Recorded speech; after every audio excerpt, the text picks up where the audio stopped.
So, today on the bench we have this element, which is a PTC, a thermal element, or actually it comes from a heater. So, because this fan on this heater died instead of this thing, but this thing is kind of passive and really simple, so this would be a surprise if it died. And yes, I have checked if it was a thermal fuse or anything, but which I suspected it were, but nope, this just died. Strange. I guess it just gave up after like 15-20 years or something. Because what doesn't? So I thought, why not test this and actually see how it behaves. So I have a heat gun over here. Because this is meant to run at like 230 volts AC, and the way it was installed is that it has these two PTC blocks in parallel. So this is going to require a heck of a lot of volts to even get it warm. So I have my two power supplies up here. I'm not going to use the linear ones because 12 volts extra, who cares? So I'm going to use these two, each cable of 30 volts. And this is one of the few reasons why 40 volts can actually be useful, because this is going to need a heck of a lot of power. So then we're going to set this up so that we can actually use it, which isn't too hard. I should probably have done this before I started recording.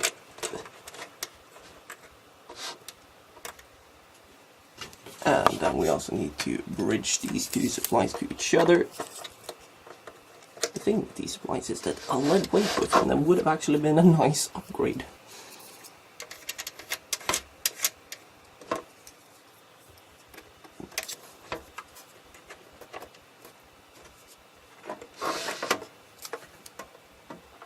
So now they're in place. That means we can now reach 60 volts over these two, which should be enough for this supply.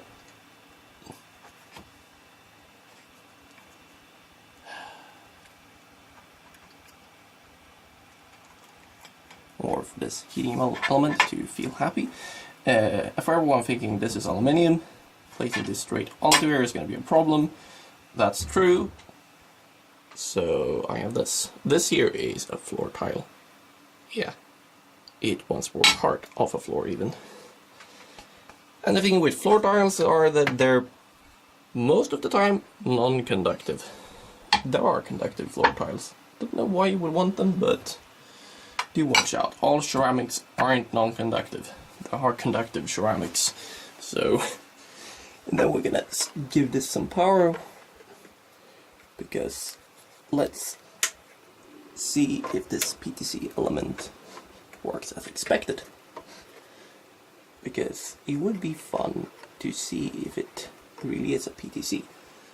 So if this is a PTC, so currently we can see it's like 20 or something. It's currently settling. Or is it even climbing? So currently we're dissipating like, what could it be? 60 times, so that's about 20 watts, roughly. So we're dissipating 20 watts inside of this, meaning that this is actually getting warmer with time. Sorry that I don't have a thermal camera, so can't really show if it gets warmer. I don't even have a thermometer in this lab. I should really get one, or even a thermal couple. But we can see here, the current seems to stable. No, this is also going up. And the thing is, these two are not calibrated to each other, so they're not going to show exactly the same current, nor exactly the same voltage. Actually, this one goes a little bit higher in voltage, because this is apparently having a trim pot inside of it tweaked a little bit more than the other one. So yeah, who cares? I don't. But yeah, we can see that these are actually going up. Well, slowly. So this is, in other words, not a PTC. It's an NTC, or a negative thermal coefficient. And we can see that even more clearly if we bring up some air on this heat gun and actually heat it. So if I heat this, we can see that those are actually going to go up a bit faster.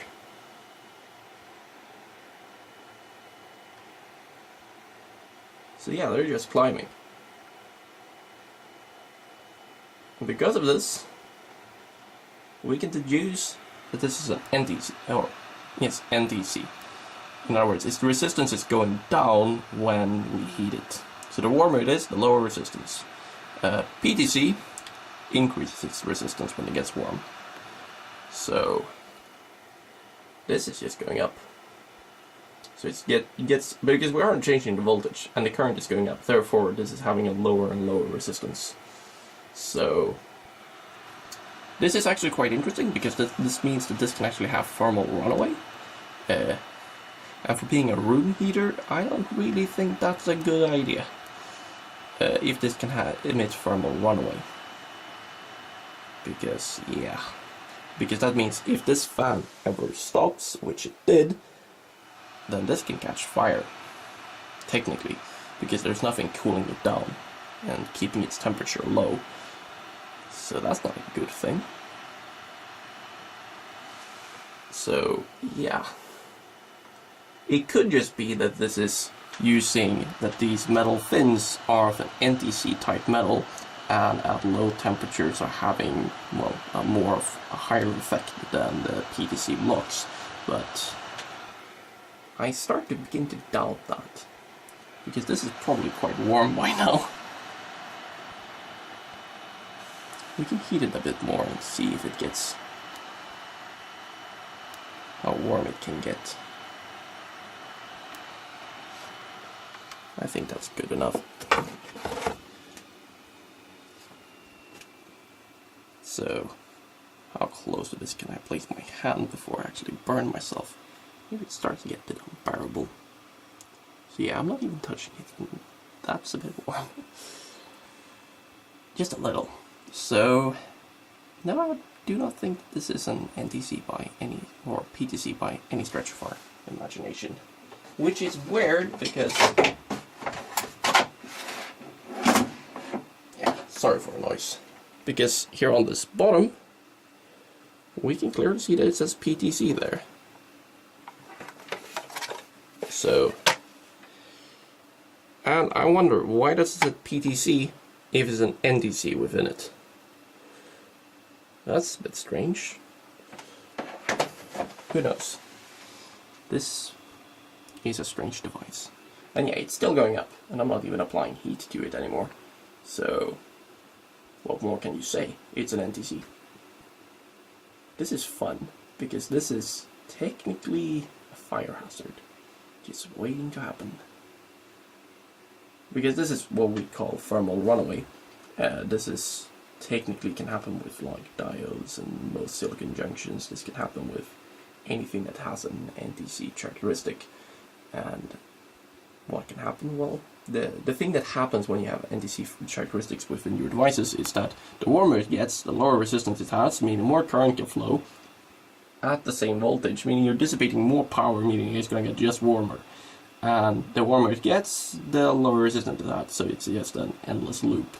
The problem just gets worse and worse and worse, and eventually, well, your house burns down, or your product catches fire, or it stops working for some reason or another. It's not really recommended.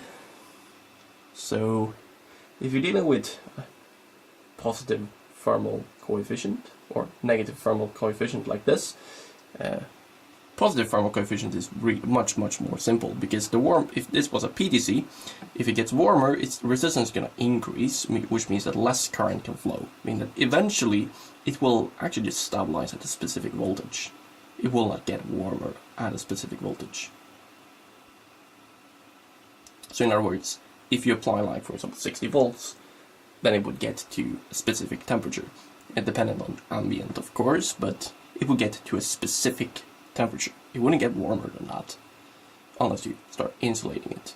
If you put a lot of insulation around it, it's going to get even warmer, but that's details. While NTC like this one, it's just going to get warmer and warmer and warmer, regardless.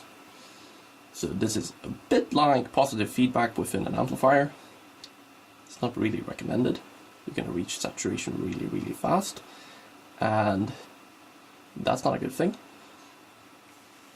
So yeah, That was 10 minutes about just one NTC thermal resistance, or whatever it's called. NTC heater, probably. This is really warm now. Which isn't a surprise. So yeah. I wonder why they spec this part, because it seems a little bit silly.